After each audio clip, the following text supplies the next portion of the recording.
What's going on, everybody? I hope you are doing well. Thank you for clicking on this video. This is TLP Sports Club. And guys, I go by the name of Harry B. The B means billion. So, I gotta go celebrate my son's birthday, okay? Split Splash or I forget how you really pronounce the real name. Split Splash or split whatever it is. It is Saturday, all right? This is the 26th day. Wait, July 26th is Liberian Independence Day. OMG. July 26th, Liberian Independence Day. Wow. Anyway, this is amazing. Salute to all of my Liberians out there. God bless you. I hope that you are celebrating on this day, our Independence Day. Okay. But guys, listen, man. So I wanted to go live. All right. I can't go live because obviously I got to go to Split Splash. All right. If I'm not pronouncing this correctly, please forgive me. All right. So I wanted to do a Shedeur hot take and then just put it out there. But I got to do it like I'm doing a live where I do this without editing. So if I double talk and not stumble over a word or something like that, just let it go. I don't have time to edit, and I cannot edit because we're going to be leaving in like 30 minutes. You feel me? Keisha's going to bring the car back from the car wash. We're going to jump in that car, and I'm out of here. So let me just get this take out without having to edit. I'm just going to record, upload, and please forgive me if it has too many mistakes. Okay, so here it goes. I'm going to just ask a few questions, all right? Just off the top, how many of y'all over there? Like when I say over there, behind my screen, like you're in the chat, you're in your AI. I don't know who you are. You're out there. I know a lot of y'all. But by the raise of hands, raise your hand if you believe Shedeur Sanders is a good football player. I'm gonna do this thing where one of my guys, Phil So Real, he says this thing. He says, "What exactly did you hear me just say?" Right? What did you just hear me say?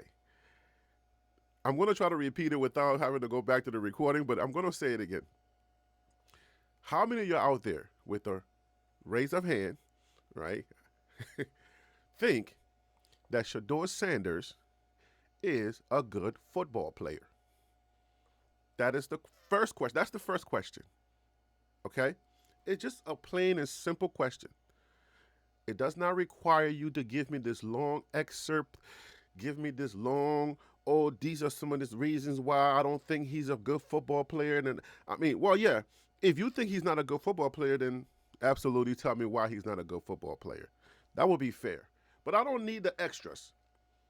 I don't need no BUT with the exclamation mark. It's just, there's no but. It's just a simple question. Okay, so let's just do this a few questions so I can go. Okay, because I gotta go. Let me just make sure I'm looking good over here. I ain't got nothing on my face. You know what I'm saying? Make sure I'm looking good because I'm doing this in a rush. Y'all see the bandwagon buffs? All right, we're also the bandwagon browns over here. Okay, but we are frustrated bandwagon browners. Here we go. So, just everything that has transpired from draft day to now, to like right now, we are in training camp. Like I said, this is July 26th, Liberia's Independence Day. So we went from rookie mini camps, right? That's when all of the rookies show up. You know, they get to do little drills and run around, and we get to see them throw and catch the ball and stuff like that. That was cool. Shedeur made his name through that rookie mini camp. We're like, oh, okay, he's pretty good, right? And then we went to organized team activities. That's OTAs. So some of the guys that were on the team prior to the rookies coming in, they can show up, but you know, those are called the veterans, by the way. And for the most part, they don't all have to show up. But they went there, they did some more drills, you know, a little bit more, maybe a few plays just to kind of see what's happening, from the playbook. Shedeur did his thing again. You feel me? So people in the media, just like me and others, but in legacy media and other podcasts and whatnot, they had a similar, take. Like, oh, Shedeur's good. He's doing well. And the chatter began. Oh, Shedeur can be the starter. Shedeur can win this job. Because the quarterback room, it's not that elite. Now, if the two veterans were kind of like closer to their prime, then Shedeur stands no chance competing with these two veterans, right? Well, maybe Pickett, but Joe Flacco, on the other hand, is a true vet that has won in the NFL. Like we would say Hall of Fame someday, right? Hall of Famer, future Hall of Famer someday once he's finally hung it up and he's like, all right, cool, I'm done. I'm finally done. I can't take no more of your money. I can barely run anymore. And I'm sorry, but I'm done, okay? Now let me just focus on family, go fishing, do whatever I like doing, maybe NASCAR. What do white guys like to do when they're done with their careers or whatever? Whatever y'all do, all right? So, you get Dillon Gabriel, and then you got Shedeur. But Shedeur has a fair shot, a good shot to win that job. Because Kenny Pickett has shown himself, and Joe Flacco has shown himself. Like, Joe Flacco is a little older now, right? So we're in this situation, a lot of us, the bandwagon Browns and the newcomers and everybody else, everybody that were already here, all of the old head Browns, we were told a story that we felt like, okay, maybe that story is plausible. Maybe we can lean into that story. Like, there is no number one choice. There is no chosen quarterback. So we rolled that all the way from the rookie mini camps, the camp, right? The OTAs, the organized team activities, and now to the camp. But within the entire, I guess the whole thing, if you take it all the way from the time when he arrived in Cleveland and he started going to the local places to meet the fan base and to say hello and everything, from that time, if you take everything that he's done up to right now, there is an odd thing that's going on. The team decided not to give him first team reps, meaning you have the starters, the guys that are going to be suited up, either get on the plane or go or drive over to the opponent's stadium or to the home stadium in their regular cars. The first team, those guys that you're going to hear their name called often. The offensive line, right? The tight ends, the running backs, everyone that is the first team, Shedeur was not given an opportunity to play with those guys. Right? So when you get OTAs, this is not when, because he's a fifth rounder, we understand how this goes. A lot of people out there tend to think that maybe we don't understand how, I literally broke it down from day one. I've been telling y'all, hey, I made a video and I was asking y'all, where are the reps for Shedeur? Where are we going to find reps? That video is resonating right now. If you go back, you can see that video from day one after the draft. All of my videos after the draft. I'm breaking it down, telling y'all how the fourth string guy is going to be. You count a certain amount of reps, and once they're divided, you got to be able to find fourth string team to be able to put them in. Because number one, you can't find, you're not going to have a fourth string offensive line. But this odd thing that I'm trying to tell you is that when it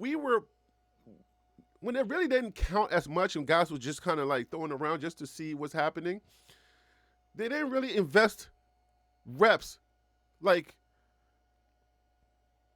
first team reps for Shedeur. Like, they didn't give him any. So you can understand like where all of the question marks will start coming up in our heads. So for you all had video, not video, but for you all had NFL. If you just been around the NFL for a while and you understand the pecking order of how things go within the NFL, if you understand that, when you are a fifth rounder, you're not given many opportunities. However, if the team is interested in understanding your talent, if they're interested in knowing who they have in their locker room, for them to be able to either install or put some things in for you to be able to play the game, if at any moment or any chance they were going to put you in the game,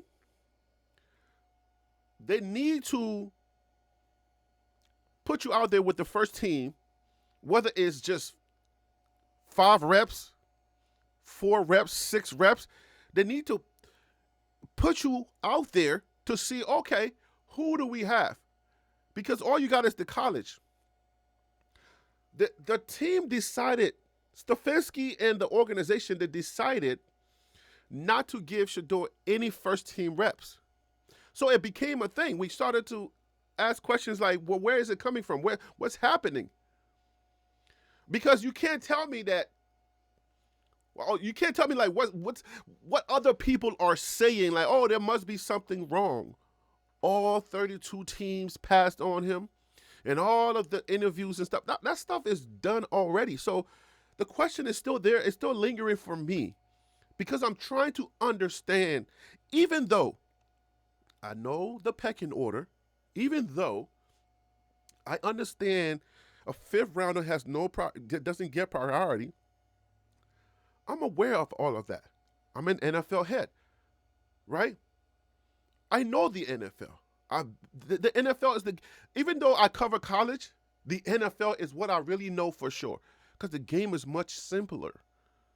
Less colors, only 32 colors. And some of them are similar. So it's not too many things I have to remember, but college is so much going on, the different divisions, the different conferences, the different colors, and a billion colors all on your screen. Like, you get confused. Like, so the NFL game, I know. And then when teams are genuine for the most part. They don't tell you everything in the NFL. They're genuine. They'll say, we're trying to figure out who our quarterback is. If an organization tells you there is no starter, it's twofold. They're sending a message to the other guys, to everybody in that room and saying, get your game up, right? Get your game up because you're going to be competing for your job. And then the other could be trying to send a message to the opponent. One of those things. But at least for the most part, they're genuine with that stuff. And then you will go out there and you will see a competition, if they say it is. Regardless of the pecking order. Because you genuinely need to understand what strengths you have. You can't just throw a quarterback in there that you've never given an opportunity to. I hope y'all understand. If everybody gets hurt, you throw them in there. You throw this guy that you never really paid any attention to. You throw him in there. It's going to be hard for him to gel, for him to have that rhythm that most quarterbacks need to have with the team. You really need to have some kind of rapport with the guys that you're going to be leading, because the quarterback is the leader. He's the general on the field, right? So when they're deciding not to give Shedeur any reps, like they didn't even find 2, like when it wasn't really that important. Now I know how the camp stuff is important, but you decided not to give him any reps at all when it wasn't as important. Everything is important from Mini camp, from the rookie mini camps to the OTAs and the camps, everything's important. But as you can tell, like there is levels of the importance, right? So you quickly try to give them, as many of the first team members that will show up. You want to get that stuff out of the way quickly so that you can know who you got, because it doesn't take that much to tell if Shedeur is good or not. You just give him the first team, you give him a few reps, he goes out there. If he's doing well, then he can earn more. But you give it to him to see if he can earn more. Right? So, and this is not coming from just because we are fans, right? This is coming from the organization, how they communicated with us. That's all it is. So any football heads out there that's thinking, no, that's not how it works, you don't understand, you don't know anything. No, I'm not talking about the pecking order. I'm talking about the communication that comes from the organization. And then also to try to understand and figure out who you have. That stuff is important, because any organization is not just going to spend money and capital, draft capital, to bring somebody in just to say we don't care about you. It doesn't make sense on how the NFL has operated. And when you bring those guys in, all the way from our Washington Commanders, right, when they used to have the Indian name, to the Baltimore Ravens, every team that I'm kind of like in the geographical area, I tend to just watch them and pay attention. To now my New York teams, all of them, the Buffaloes, the Giants, the Jets, every team that's in this local area, the Philadelphia Eagles, all of them. I look at them. When they say, the organizations, all of them, when they say, hey, there's a competition, you will see guys getting first team reps just to see. And then eventually they'll do it long enough to where you just kind of tell, like, okay, that guy obviously ain't going to start. Right? And then you got preseason where you're going to put them in there, and they're going to get an opportunity to also play. But now it's like, is Shedeur going to get any preseason reps at all? Right? If they're going to keep 4 quarterbacks, God forbid, keeping 4 quarterbacks, it's a 52 team, it's a 52 or 54, 53 or whatever, right? You don't have that much space to keep everybody. So are they keeping him because he's Shedeur? That's another question. Are they keeping him because of Shedeur and they know that he can play and they're just going to keep all of them? Or are they going to cut Shedeur or cut Dillon Gabriel? It doesn't make sense to cut Dillon Gabriel. And the 2 veterans, I can't mention them getting cut because it's not going to happen. You need those 2 veterans. If you're going to have any chance on this season, you're going to need those 2 veterans. One of these rookies got to get cut. But are they going to cut anyone? So, from the botching of the communication to where we are right now, we don't understand what the Cleveland Browns want to do with Shedeur. So now you're hearing the chatter. Cut Shedeur. Free 12. All of that is going on. We're just trying to understand. Because the Deion Sanders fans, the Colorado fans that are now the bandwagon Browns, right? People always think that we're just a bunch of emotional fans that have, we're just blindly following Deion Sanders and the Colorado Buffaloes and now Shedeur into the NFL. And we don't matter. But just like the hip-hop fans that like mumble rap, you had to pay attention to them and you had to respect their views because it's a lot of them. We're the same. Whether you think we know or don't know football, some of us don't. If you include me on there, come onto my show. And I guarantee you, this ain't what you want. The meal I will cook, I will make sure I burn it. Okay? Anyways. But yeah, we know football. All right? I know a lot of y'all think that we're just here. We have fair questions. It's fair to ask these questions. How do you hold an organization accountable for what they say and how they move? We have questions because it's fair that we are a fan base that's selling out the jerseys. We are purchasing merch. We're not just sitting on the sidelines. We're actually buying stuff. We're actually helping the economy, our team's economy and their bottom line. So we're active fans. If we weren't, then yeah, then you can say, well, you're not doing anything. You don't even buy the jerseys. You're not even buying your man's jersey. So he's not even, you know what I'm saying? There's no value in your man's. But our man's is actually like top sales in jerseys. And I know already what you're thinking. You're going to go to the comments and say jersey sales don't matter. If he ain't good, he ain't going to play. But that's not what I'm talking about. I'm just saying us as the fan base, you got to respect us because we're many, right? And we're active. So when we have questions, I think they must at least address our questions. You can't keep dodging us. You can't keep ignoring us and think we're just gonna be out here quiet.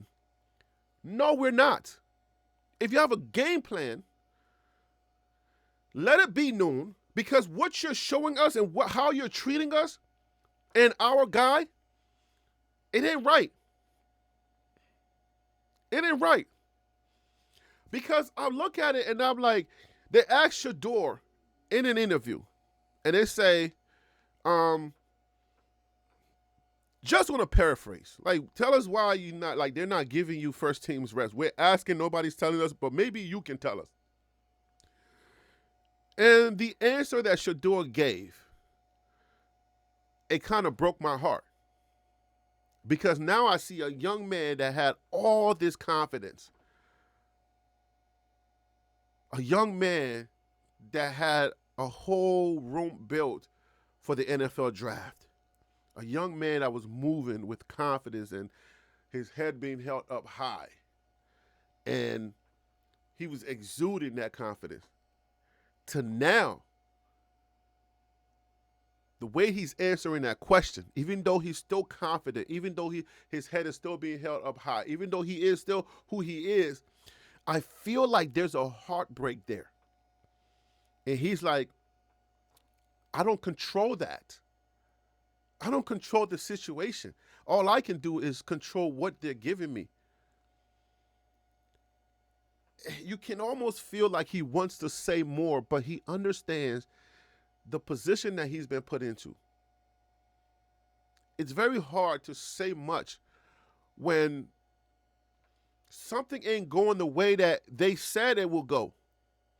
You can't tell everybody in the room, hey, go out there and win this job because it's yours to win. Ain't nobody starting, we have a clean slate. And you're a young man and you got this opportunity and you're like excited. Your fan bases are excited. It's a competition. We trust our guy in any competition. And then you go out there and then slowly but surely you start seeing other guys getting the opportunity. Slowly but surely, slowly. Then you're wondering, well, what about me? And Shedeur's like, I don't feel any less than.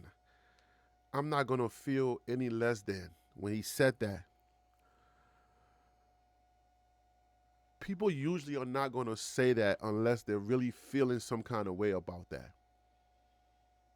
Like, am I less than? And I ain't saying what he said was a lie, like he's feeling less than. I'm just saying, like, from the abundance of your heart, you speak. So somewhere in there, he's asking the questions. Well, what about me? How come I'm not getting at least 1 or 2 reps with the first team? I think that's a fair question to ask, even though you're a 5th rounder but they told you that, hey man, go out there. You know, the coaches, they're talking and he's like, hey, ain't nobody got a job. So now everybody's ears are pricked up and they're waiting okay, here we go. So they're like, man, if you go out there, give it your all. We want to see what y'all got. And everybody jump up, lace it up, and jump up and go. And then the heartbreak starts. All right. Then they start calling the numbers. Gabriel, get in there. You know, you're Shedeur, you're still warming up. Hey, Flacco, get in there. You're Shedeur, you're still warming up. Pickett, Get in there.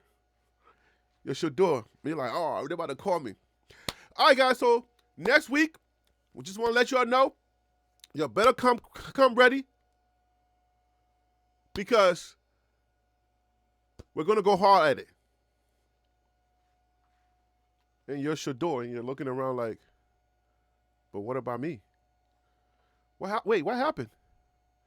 Practice is over? I don't get the first team?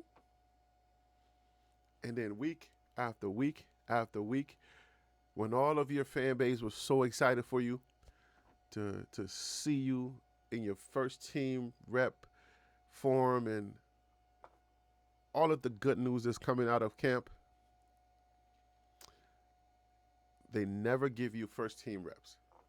So we're out here and we're just asking questions. Why? I posed these questions to my people. I said, y'all remember when Deion Sanders, when Coach Prime said what he said about Cleveland, the Cleveland Browns, before the draft, when he was like, look, well, I don't know what, I don't remember specifically what he said, but it's what most of us have been saying, that Cleveland is a place where quarterbacks go to die. Don't know if that's what he said, but y'all let me know in the chat if that's what, in the comments, if that's along the lines of what he said.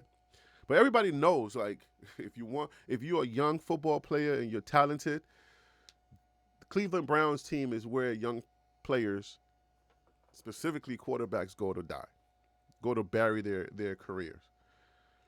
So I asked, I thought about that for a second. I said, I wonder if, for some reason, is the owner salty? Is he pulling a Diddy? Where, meaning like the bad boy records, not the other Diddy things. If he feels like you're competition or he feels some kind of way about you, he'll sign you just to destroy your career. So I asked that question. Is it a fair question to ask? If the owner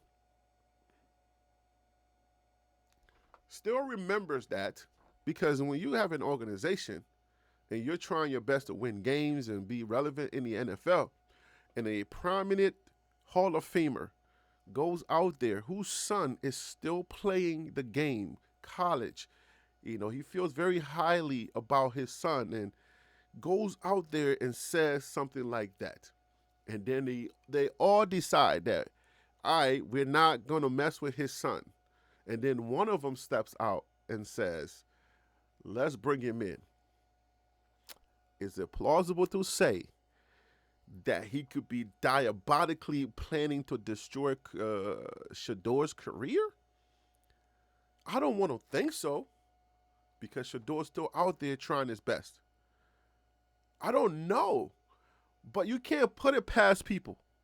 People are vindictive, evil, and they have, like, instead of just letting it go, Deion said that we're not going to get him and let him just fall to the bottom, maybe become a free agent and get signed with, like, some other team.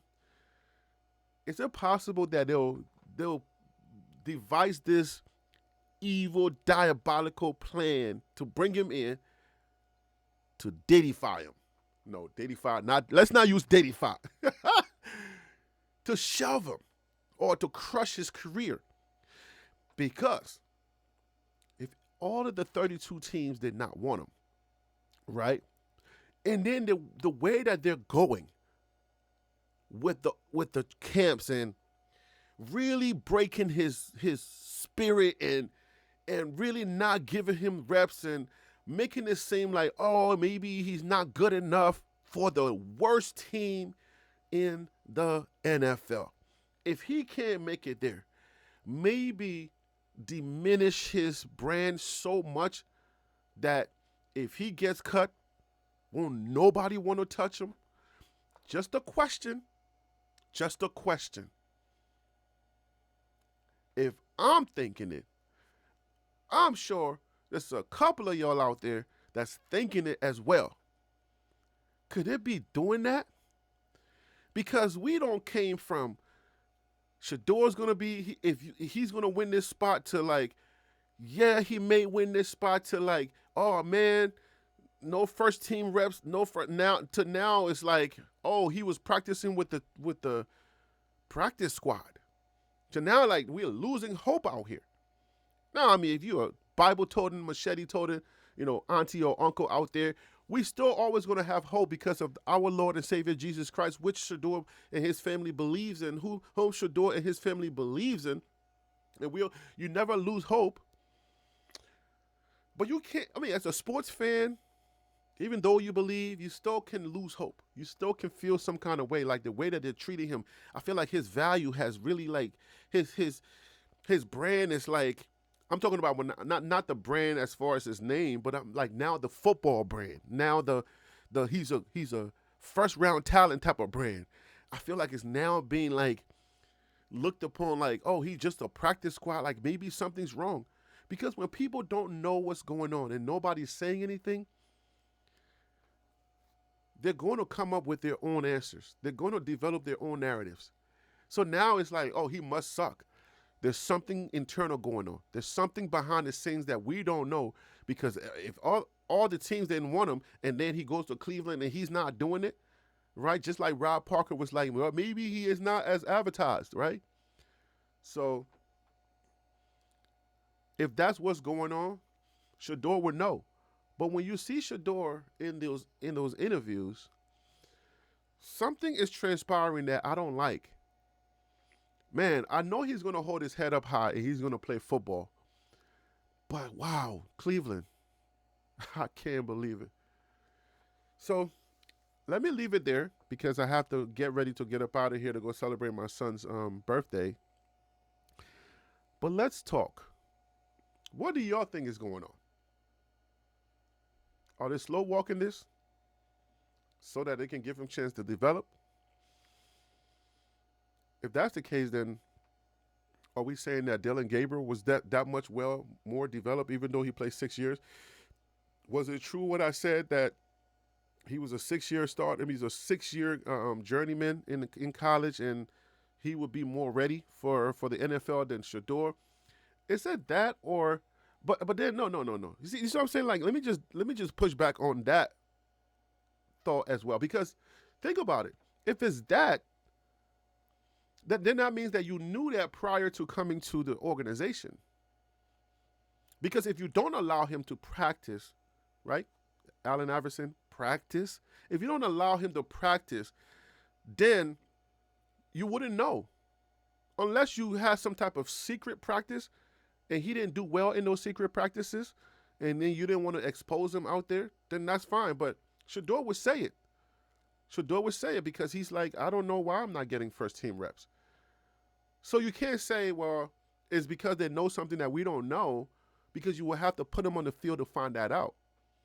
And he never got the opportunity to get on the field to find that out. So then what can we associate it with? We don't have the answers. They have the answers, but they're not telling us. So let me leave it right there. Let's have a conversation. Let's keep hope alive. Let's keep praying for Shedeur. And we're just going to hope for the best. And I feel like if they have some type of weird ulterior motives, I believe God is going to expose them. They might think they're doing something, but they're going to get exposed. You put Shedeur on that field and he's going to show you. So that's what we're going to hold on to. So let me get up out of here. I hope you'll have a wonderful weekend. And I'll go live again so that we can have some more of these discussions, come up with new topics, come up with new things to say, and then we'll just go from there. But thanks for watching. Make sure to hit that subscribe button, guys, if you found value in this video. Help this channel to grow. I do appreciate you. We are 18,000 plus. We are on our way to 20,000 subscribers. Salute, guys, and I will see you on the next video. Okay, peace.